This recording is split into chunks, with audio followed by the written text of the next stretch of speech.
We've been operating in Learning Partners for 17 years, and many of the people in our team have been with us all that time. So we do actually aim to practice what we preach. So a lot of the techniques that we cover in the webinar, we have tried ourselves.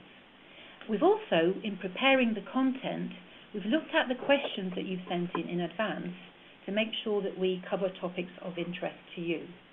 So moving on straight away, I'll just go through the agenda for the session. We're going to start by looking briefly at the context and experience that Learning Partners has had with teams. We're going to look at a session on the team diagnostics that we use, look at the team dynamics for particular areas to consider, look at team culture, and in all those three areas we're going to talk about and give examples of typical problems that we've observed in our experience and talk through some solutions that are available to fix those problems. So moving on straight away in the agenda, I'll hand over to Jackie, who's going to take you through the context and experience that we've had. Okay, thanks, Mandy.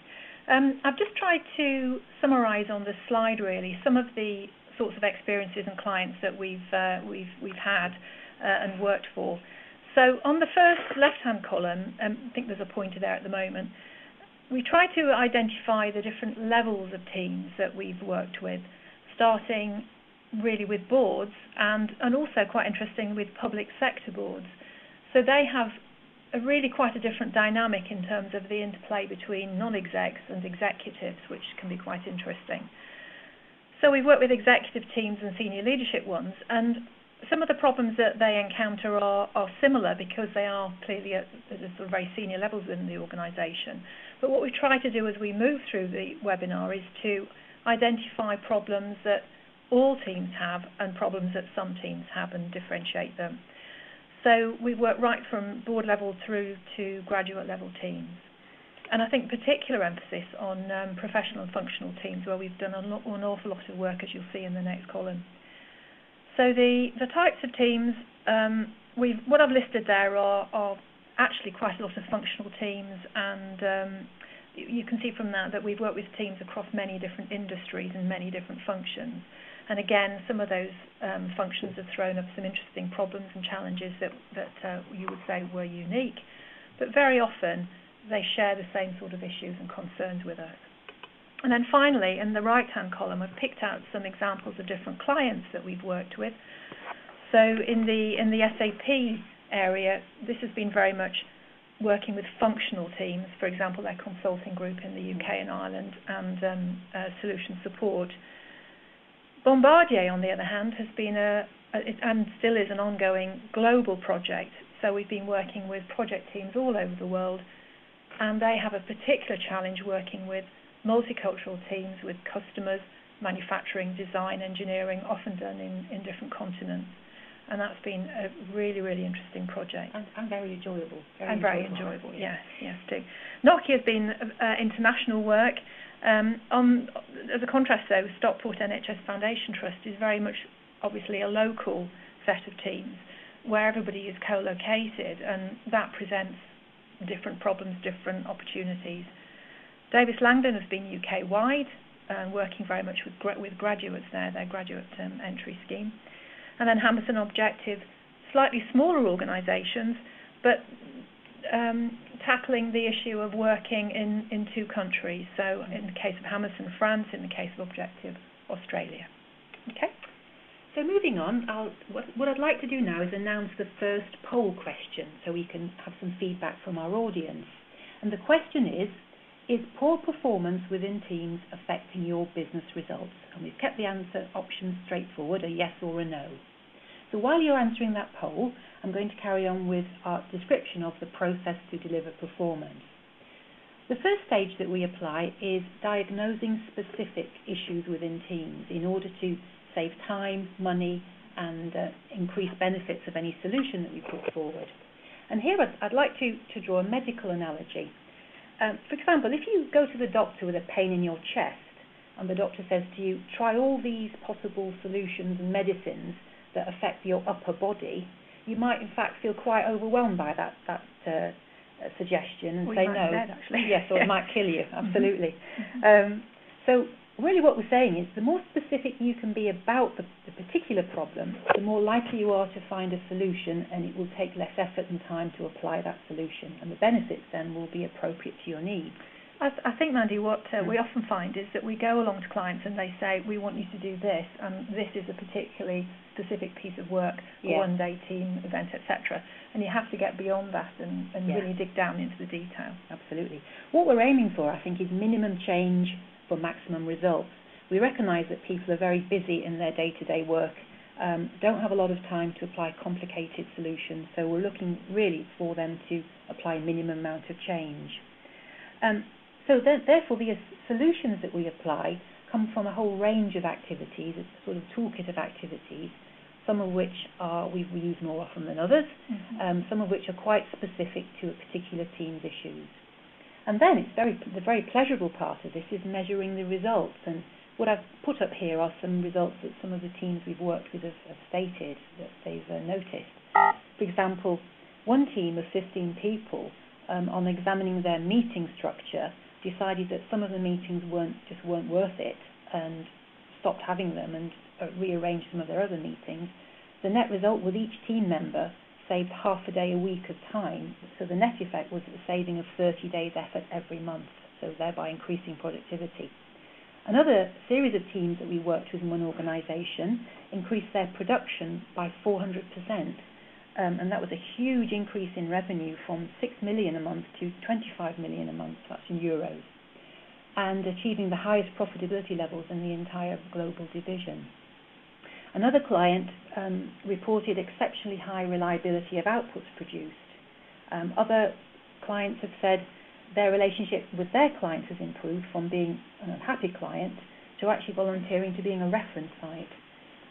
If productivity increases, then quite often cash flow improves. And I'd say consistently, teams report an improvement in team morale. Okay. So what I want to talk about now is a little bit about the diagnostic. And because we actually spend a reasonable amount of time actually doing the diagnostic, or we certainly try to get right to the problems themselves, and then we can really focus our efforts appropriately. So what this diagram is showing is that there are actually two ways into establishing some team-specific objectives for improving performance. So on the left-hand side, what we've indicated is something that we identify as the team personality. And the process we use here is we actually use Myers-Briggs type indicator quite extensively. And the way that we introduce it to teams is by referring to it as work style preferences. Obviously, it affects preferences in lots of other ways and areas of life, which is interesting to know about, but it's very, very relevant to the way people go about carrying out their day-to-day work. And we also use a model, an NLP-based model called logical levels, which is quite fundamental to our whole approach in Learning Partners. And that enables you to look at the difference between a behaviour and a value, and more of that later. So I would say that in most cases we use Myers-Briggs, and obviously you can predict some of the issues that teams may be having when you look at the makeup of the profile of each team. We sometimes have used Belbin, haven't we? Yes, we have, absolutely. Yeah. We have, and that's, well, particularly I remember using it with a graduate group, and it was really, really helpful there. Yeah.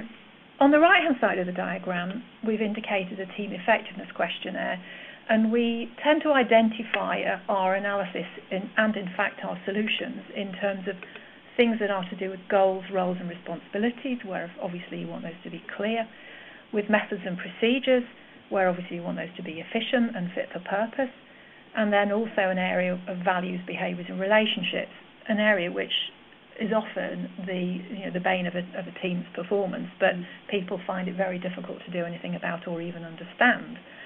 So in many cases we use our in-house team effectiveness questionnaire, and the team completes it anonymously, and then we can work with them to identify from their results what their objectives are.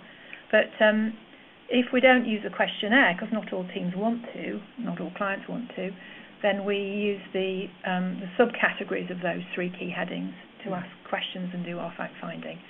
But the result of that is that we're able to prioritise some very specific objectives and topics that the leader or manager of the team and the team itself believe will help them to improve performance. And I think it's important that you do get that buy-in as to what are you going to do and what are you know, if you have a certain amount of time, where are you going to spend your time. I think this greatly increases the level of buy-in to the activities on a workshop if they can see the link to specific objectives. Definitely. Okay.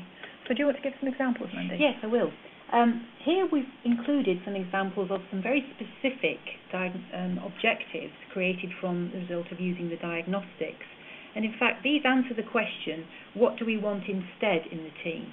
Quite often what we've noticed that teams get bogged down in discussing problems and rather than moving on to solutions. So it's important that you diagnose specific issues and then move on to your goal and outcome for any particular activity.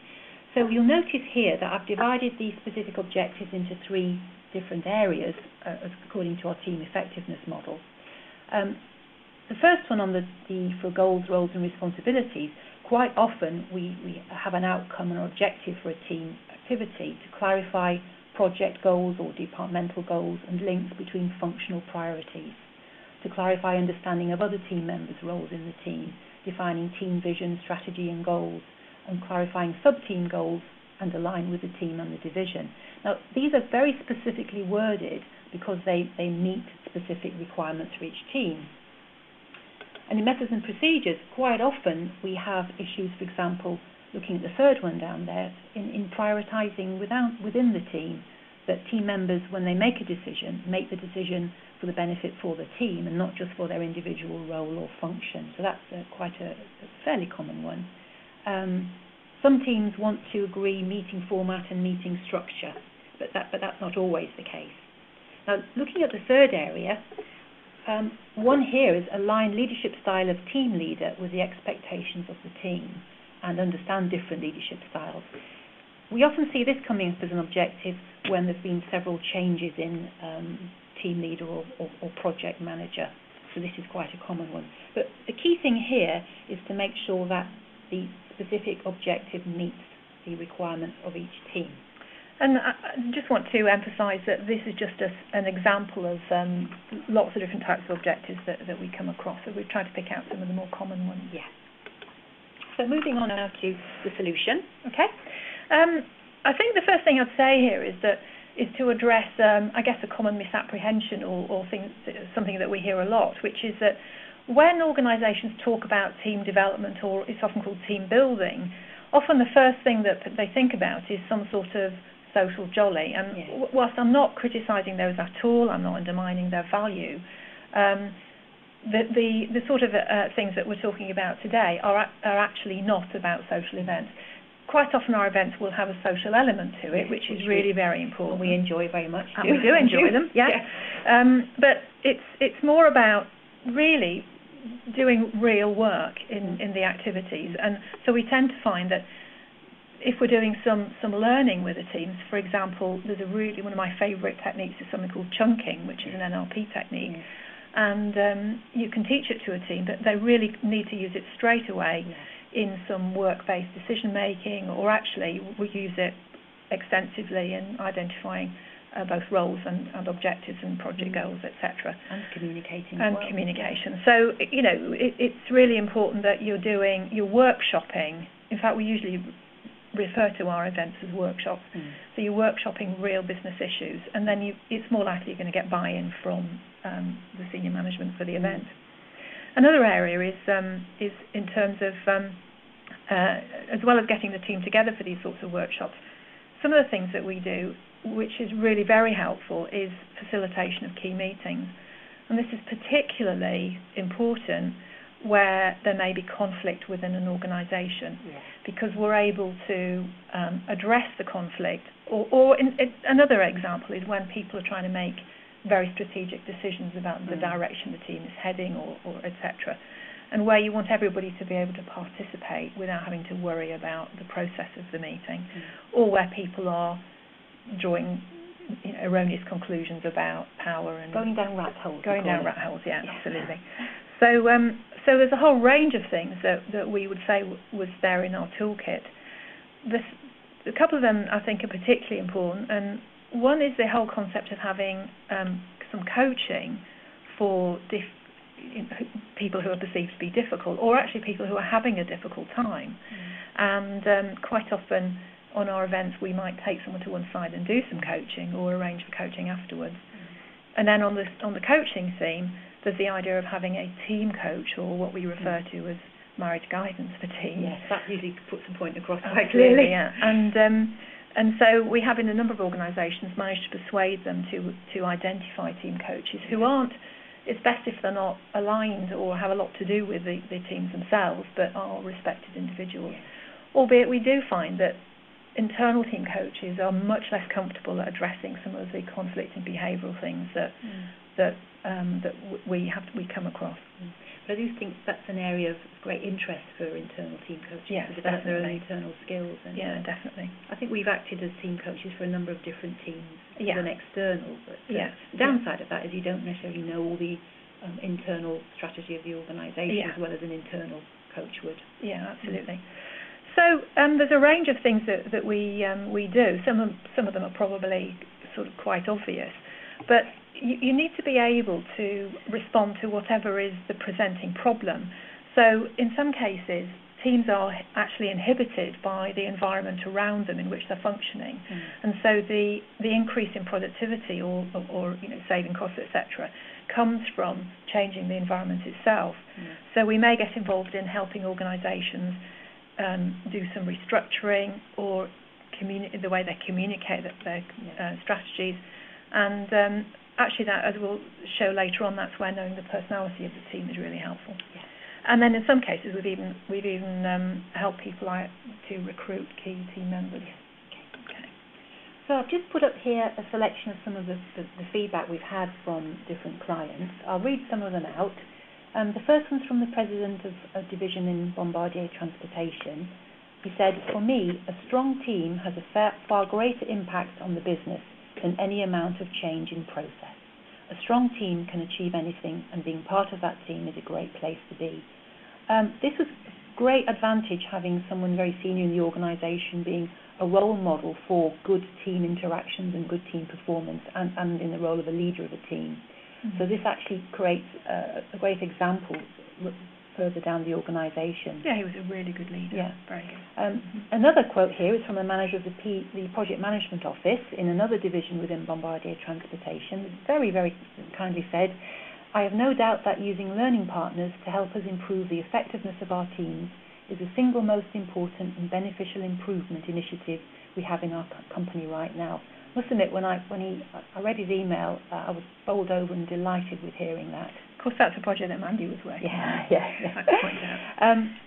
Now, this is a quote from a smaller business in a consulting organisation. The MD there said, "I found it extremely useful and can see some real value for the team and the business in a number of areas. There was a definite buzz in the team meeting following our work with you, and I really think we can build on that."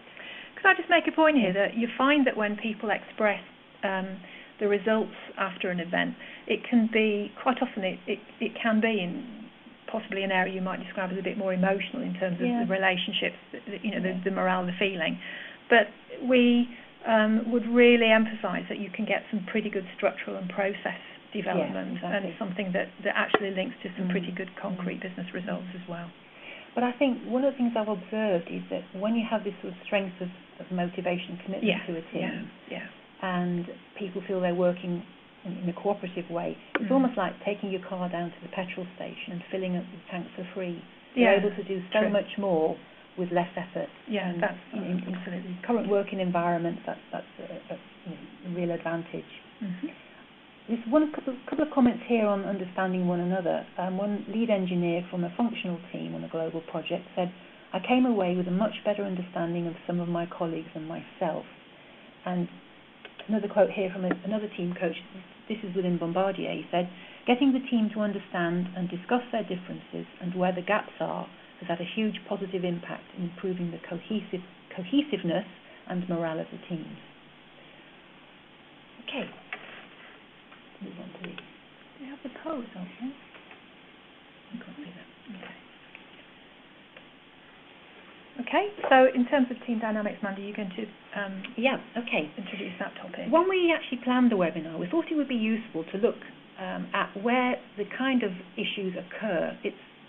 Sometimes we make the assumption it's just within a team, but actually we've noticed that there are other kind of team dynamics that you could pay attention to.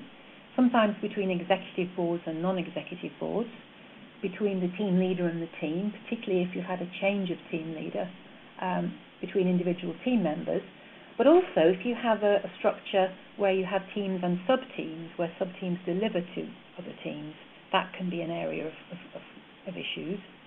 And the classic matrix organisation is a different layer of problems that occur with a matrix organisation between functional priorities, departmental priorities and project priorities. And particularly in virtual teams, I think an extra type of problem that occurs in virtual teams is people don't see one another, so communication is particularly important to pay attention to, and being clear about how decisions are made and communicated. Time zones create problems here, so it's important that if you have a time zone issue and the opportunity for communication is limited, that you make sure that communication is particularly effective and efficient. If I could just make a comment here, I think if you're looking at the right-hand side of the slide, that one of the things that I think we've observed, and it possibly is stating the obvious really, but that the area of goals, roles and responsibilities is particularly complex in functional and in matrix organisations. And I noticed you've got a question that one of the attendees has actually asked us, which we'll pick up in the Q&A later on. So it's very hard for people to perform if they're not clear about what's expected, and sometimes just addressing some of the structural issues actually improves the relationship immediately. So moving on, we thought it'd be useful to cover some of the barriers to entry when you're actually dealing with teams. Yeah, I think we thought we'd talk about this just very briefly, because if you're thinking in your own organisations about setting up some team effectiveness initiatives, that these are the things that you may be having to fight and to overcome. And the first one is really what we call perceptions of power. And this is where people are making a correlation between possibly slightly aggressive behaviour, raising your voice in meetings, perhaps being critical of other team members, and you've got individuals in your organisation behaving in this way, and then the feeling is that they will, they're not going to let you do anything, or they're not going to admit, or they're never going to change, and it's a bit of a challenge just even gaining some entry. So I think when you are providing team solutions, you need to be prepared to challenge some of these problems, and in some cases they've been going on for years. In some cases we're told he or she is the problem, and if he or she changed, then the team will be fine. So you need to be prepared to challenge, but you also need to be able to try and look at the positive intention behind the individual's behaviour, because then the entry or the discussion is much more around, well, what are you trying to achieve when you behave in that way or do that, and are there other alternative methods that you can choose. So you have to take that attitude, because just actually going to say to someone and saying, look, stop doing it, the team hates you or you're ineffective, is really, probably sounds obvious, is often creates too many barriers. So be prepared to challenge. The second area is that we've called myths and legends, is really where there are some very generalised unhelpful beliefs about other teams, and I think I'd recommend to everybody to be on the lookout for these generalised unhelpful beliefs, because they're rife in organisations. So an example that springs to mind is an IT organisation, or the IT function of a large organisation rather, where their applications developers and network developers and the network developers hated the hardware designers, and so would tell anybody that they were aggressive, stupid and lazy, etc. And so the first thing we had to do in doing teamwork there was to challenge some of these beliefs and say, well, do you think you are aggressive, stupid and lazy? And I mean, the nice thing you could say was that they had equal insults. Yes, they were. So it was a question of, well, you're all absolute idiots or you're not. And I don't think you are, so let's get behind it all. And that was an important sort of cathartic process to Yeah. go through before we even did any work. One of the things I said to them was, if that's not true about you, and you hear anybody making those statements about your colleagues, please challenge that internally. Okay, and then similarly the team identity labels, it's the same sort of thing where people are generalising, and there are some common things between, say, sales and field engineers, etc., that we find. So just to let you know that the results of the first poll were that 81% of the audience participating said that team problems had an impact on business results, and 19% said no.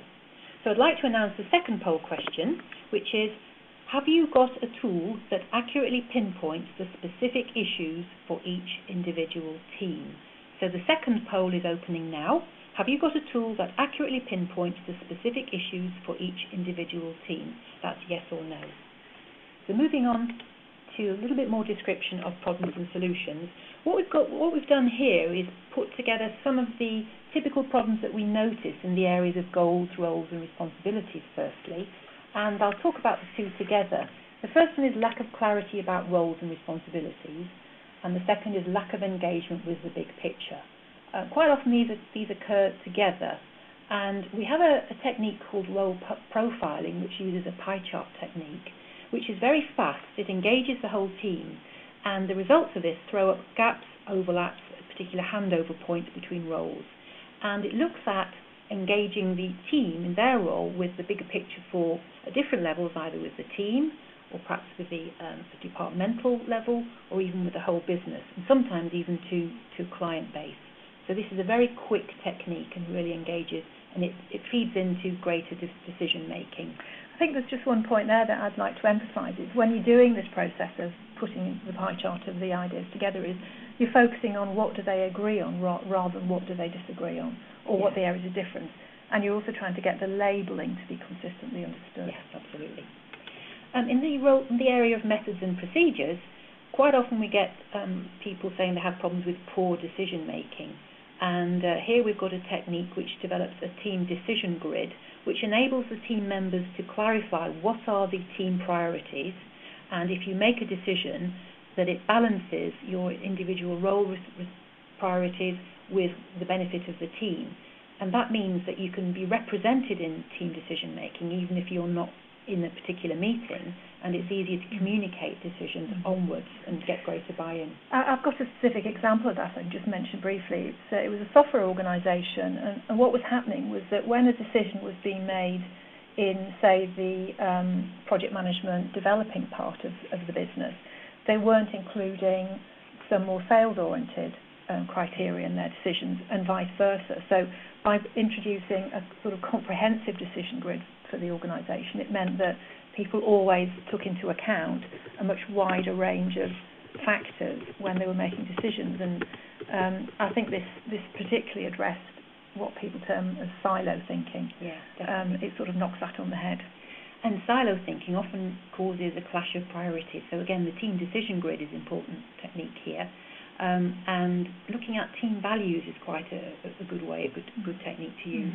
We also often are told about ineffective or too many meetings. That's probably universally. Yes, I think that's a pretty common one, and it's going down a rat hole, I think, in meetings, or going off the point, or people doing their emails in the middle of the meeting and that kind of thing, that kind of team behaviour. Having the same meeting over and over again. Yes, that's like Groundhog Day, isn't it? Yeah. What we do here is we look at a wire diagram of meetings where we look at linking the meeting structure into a reporting cycle so that the handover of information is timely and it's not having to be repeated lots of different times.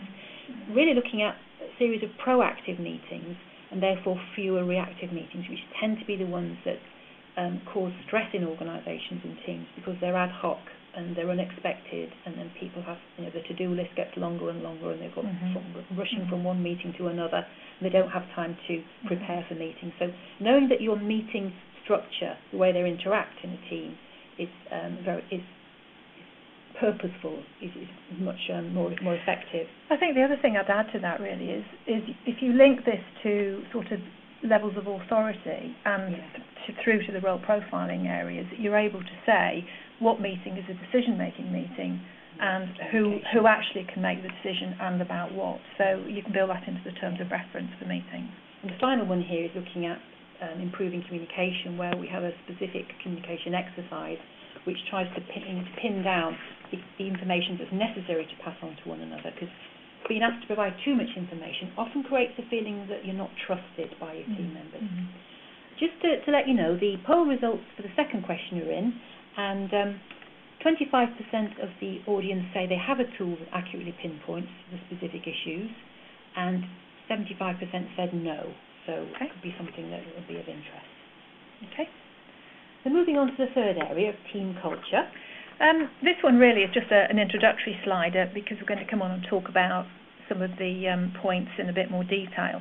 But in this area of values, behaviours and relationships, it is one that is often the presenting problem that you're seeing, that people just don't seem to be behaving properly, or there's conflict or mistrust. And so there are a number of ways that we actually look at this.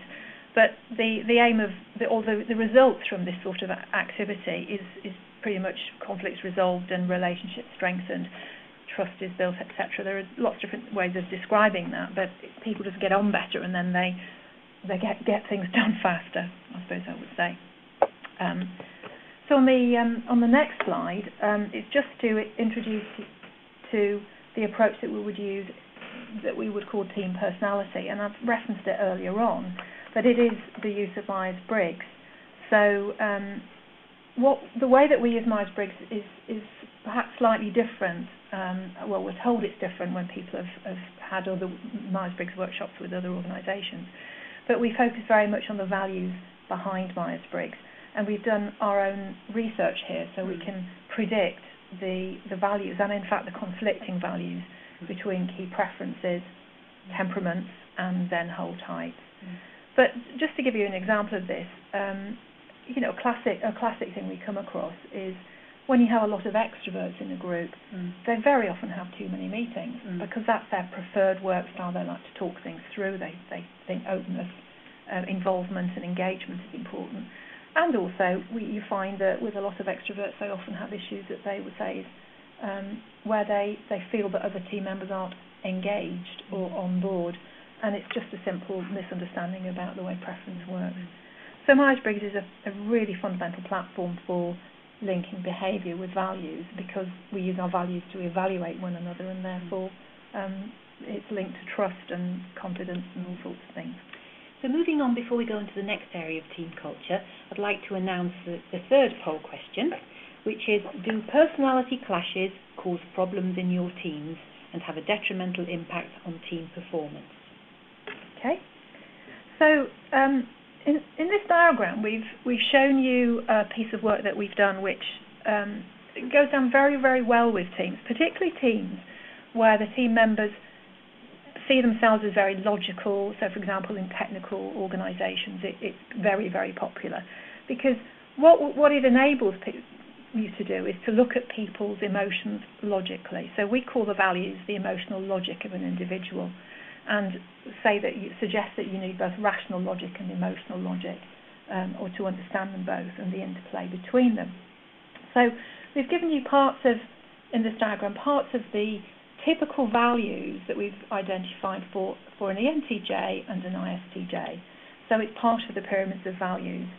And the way that we use this, and we encourage teams to do it, is if you look at the values, just look at the words on those two diagrams, you can predict the sort of things that these two individuals will agree on in both their emotional logic.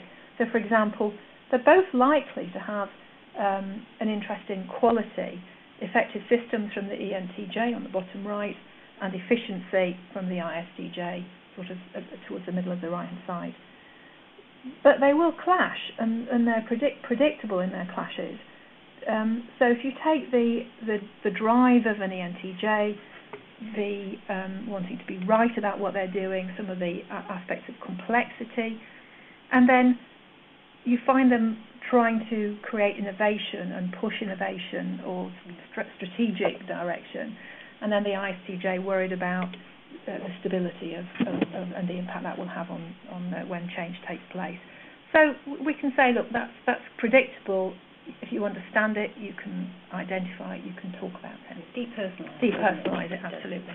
Yeah. So moving on for some typical problems and solutions around the area of team culture in values, behaviours and relationships.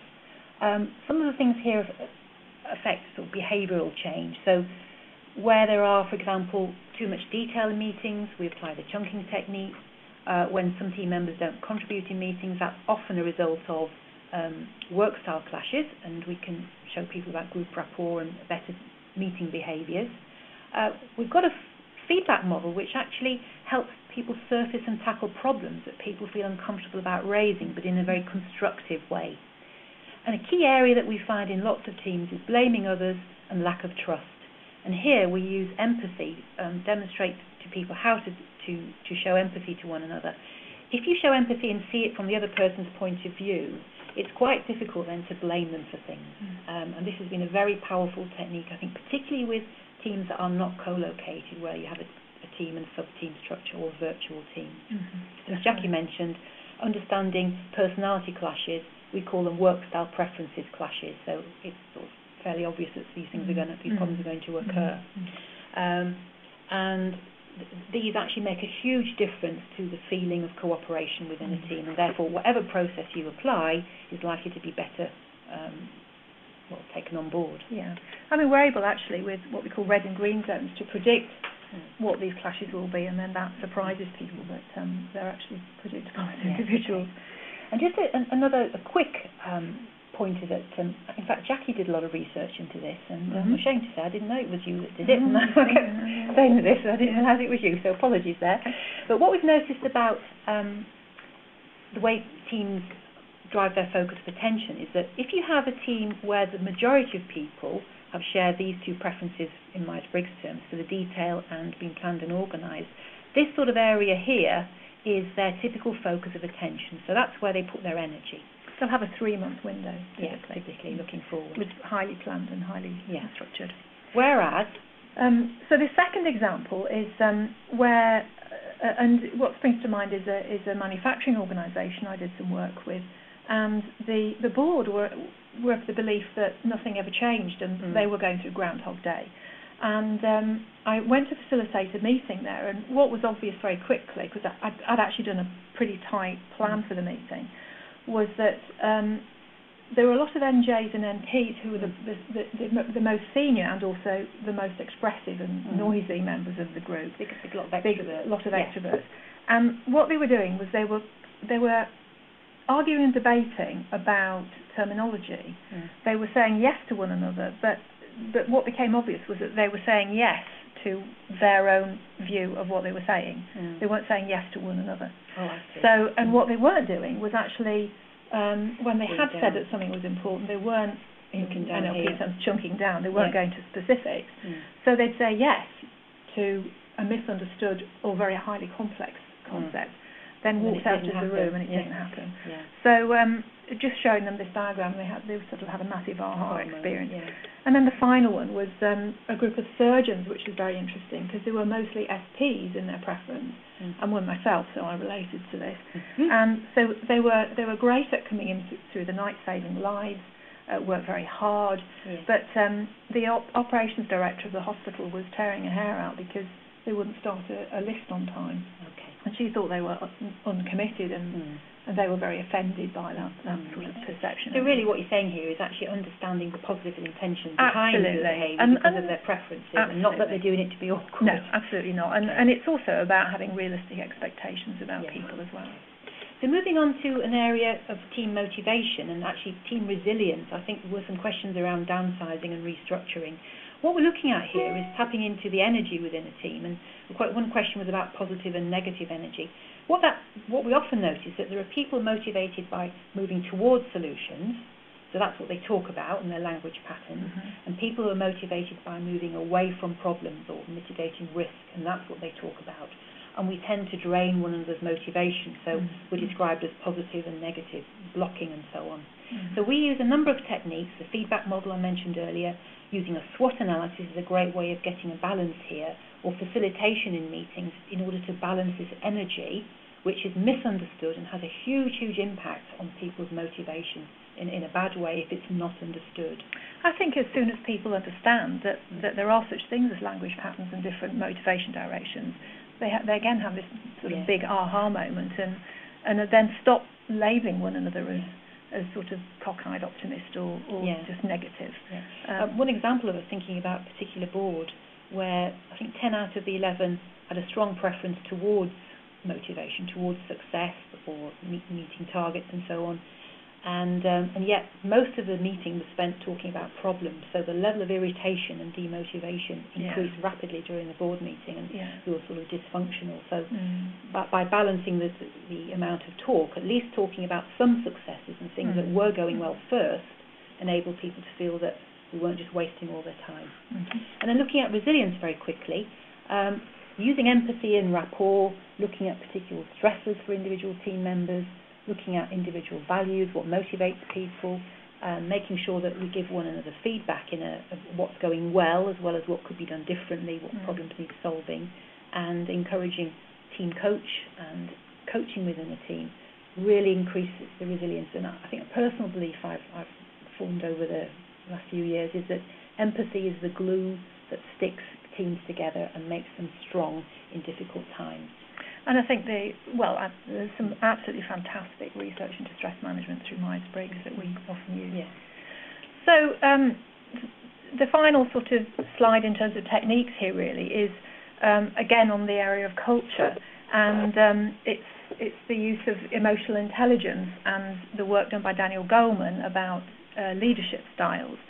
And it's particularly important, I think, given the fact that we're listening all day long to doom and gloom on the news, that we're finding there is a lot more stress around organisations, and in fact that was discovered in that recent CIPD research, that the use of, first of all, the idea that there are such things as resonant styles, which create and encourage a good mood in people, and dissonant styles that just increase a feeling of stress and pressure. And so the idea that some of both is important, and it's about getting the balance right. I think here we've developed a very quick checklist for the leadership styles that can be done quickly to pinpoint again minimum change for maximum improvement in the styles. I like these styles because I think they're practical, they're easy to apply to day-to-day work. They're not one of these sort of theoretical models that are very individual based there and it can be applied to different situations. Well, I think that one of the things that we believe very strongly is your managers and the people that you're working with have to get the idea within about 5 minutes. And if you can't explain it in 5 minutes, and it doesn't. Maybe 10. Well, okay, fair enough. But they have to be able to, because there just isn't a lot of time. No, that's true. And the perception is things have got to be realistic and applicable. So this is particularly important where there is a mismatch between the style of the leader and the needs of the team. And the diagnostic that we mentioned at the beginning often pinpoints which styles aren't being used. The just one final thing here really is that at times of stress, people often believe that pace setting is the right style to use. And I've got a very vivid recollection of a client in the NHS saying to me, well, you know what we do here, Jackie? We flog the willing. And that just summed it up for me, that actually you need to take your foot off the gas in some cases and use more resonant styles and just give people a bit of confidence in themselves. Doing a good job. Absolutely. So just the final results of the third poll. 62% of the audience said that personality clashes sometimes cause problems that have a detrimental impact on team performance, and 38% said no. So it is an area, it's about 2/3 of the people said it is an area that's worth paying attention to. Okay. So to summarise, and we can move on to our question and answer session, the benefits that we've noticed about paying attention to specific issues are increased productivity, saving time and money, strengthening relationships in teams, improving cooperation, increasing creativity and innovation, definitely reducing conflict and reducing frustration and stress. Okay. So what we'd like to do now is to move on to the question and answer session, and please use the question and answer button on your screen to send a question to me or my colleague here, Jackie, and we will commit to follow up on any questions after the session if we don't have time to respond to them during the webinar. So, a question here from Mike. You have intelligence under personality clashes. How do you measure intelligence? I think what we mean by this, actually, and sorry if we've given the wrong impression here, is emotional intelligence. So we're not particularly getting into the area of measuring IQ and things like that. At all. But emotional intelligence is really, really helpful. And the books by Daniel Goleman are very good reads, practical, lots of very case studies, and very interesting. And there are some instruments that you can use to measure emotional intelligence. There's several instruments being developed. But in principle, if I could say, it's divided into 4 key areas. The first is your self-awareness and self-control. The second is how you manage yourself in terms of motivation, congruence, whether you're optimistic and so on. The third area is awareness of others, so that manifests itself in demonstrating empathy, understanding it from the other person's point of view. And the fourth area is actually around managing your relationships with other people. So it's quite a good model to use. Annie's just put a question. Is it possible to have the slides from the webinar emailed, please? Yes, absolutely. We've created a PDF file, sent it to Rima, and Rima will be sending that out later. So, of course it is.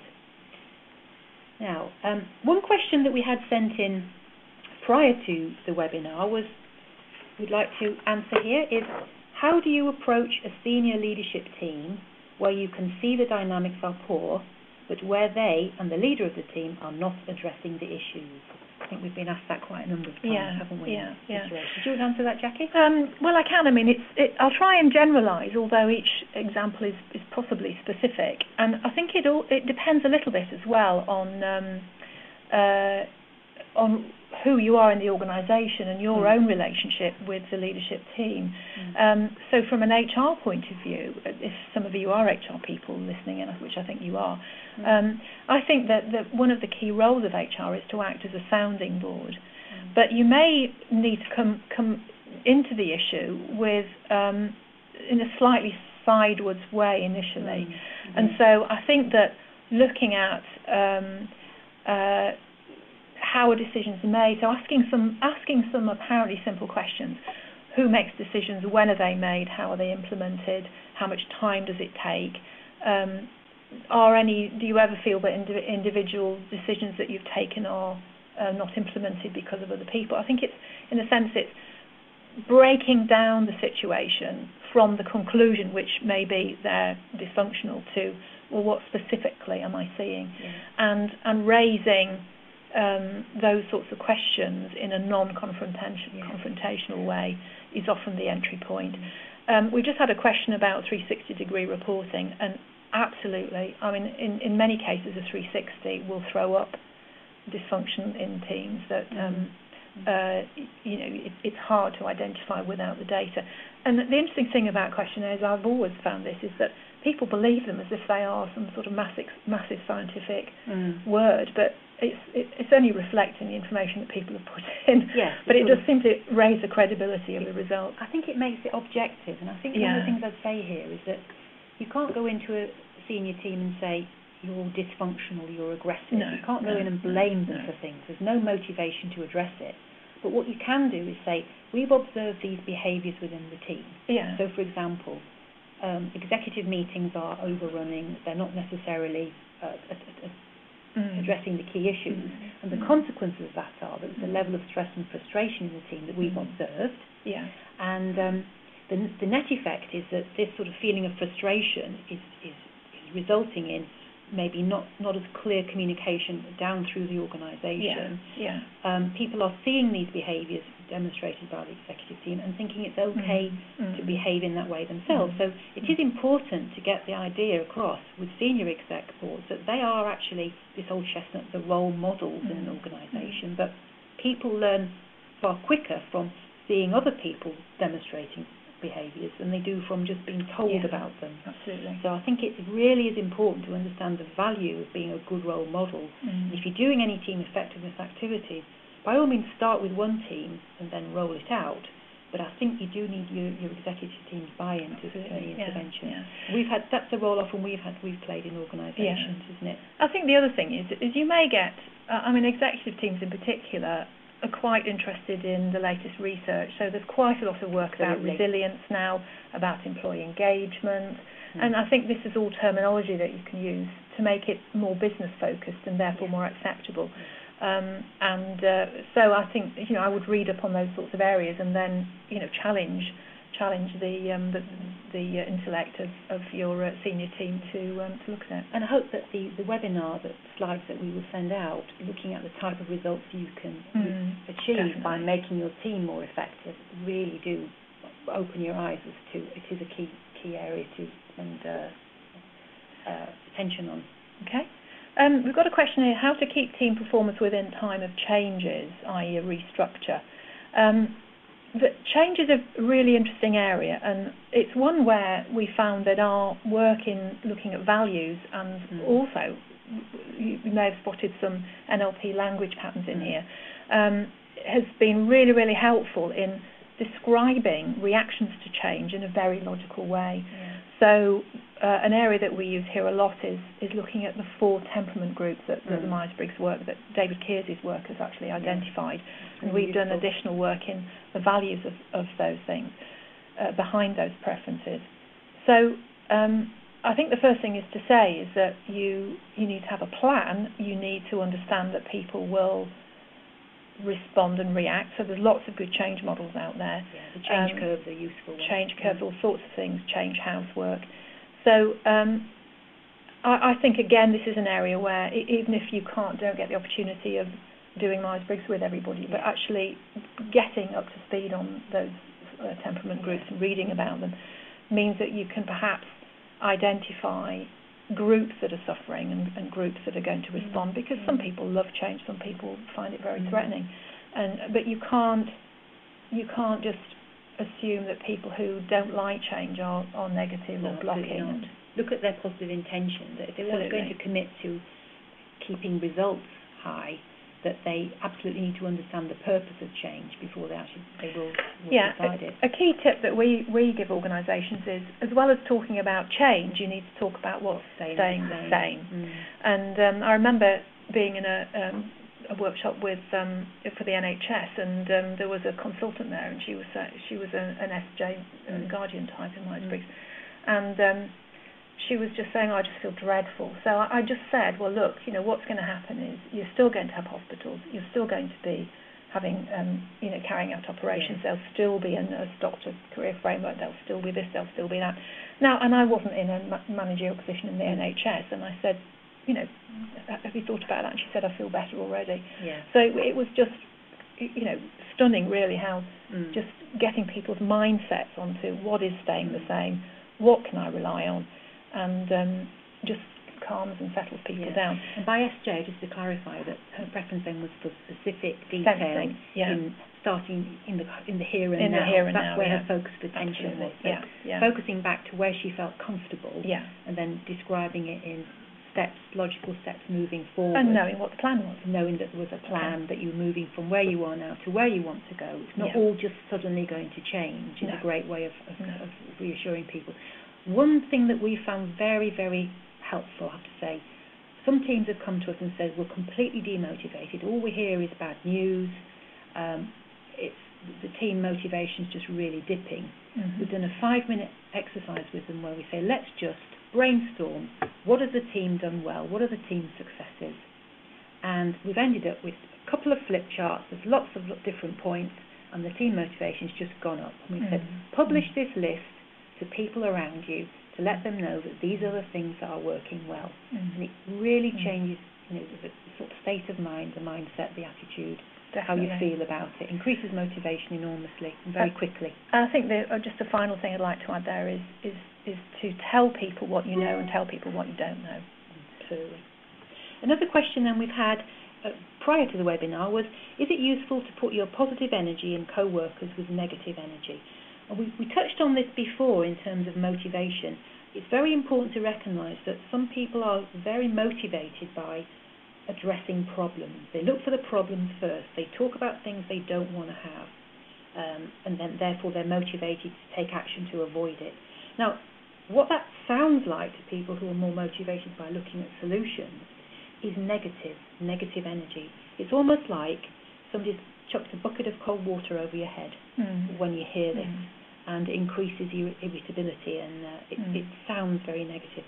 All they're doing is expressing their motivation in terms that motivates themselves. So you can't change this, but what you can do is handle it by using something like a SWOT analysis, which looks at strengths and opportunities, which we describe as towards things, or weaknesses and threats, which are described as away from. And my hesitation there is that I'm very towards motivated, and sometimes I find it very difficult to think about risks.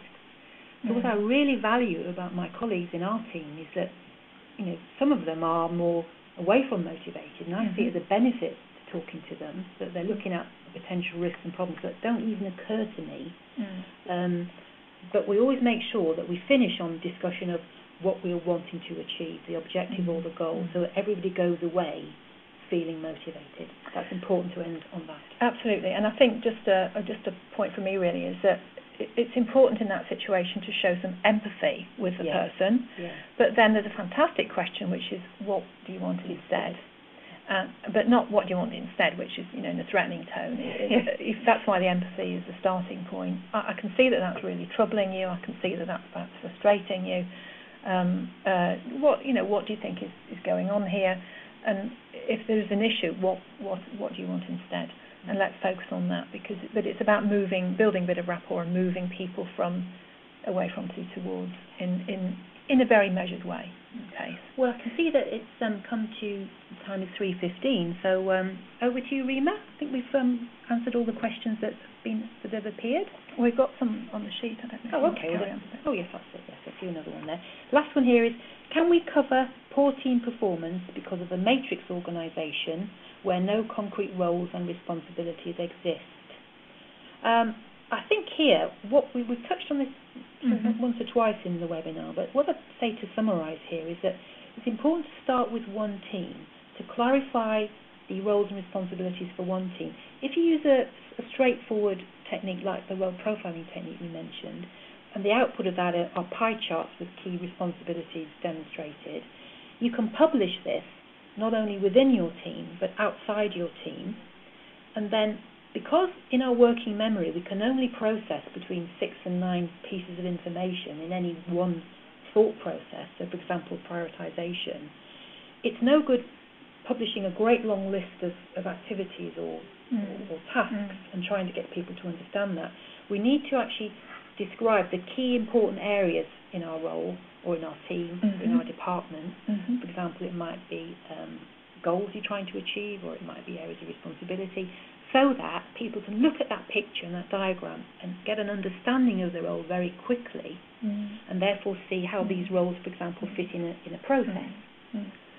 So if you're looking at some business process re-engineering, using a role profile is a great way of looking, well, who's responsible for this? As we say, who's going to bed worrying about this at night?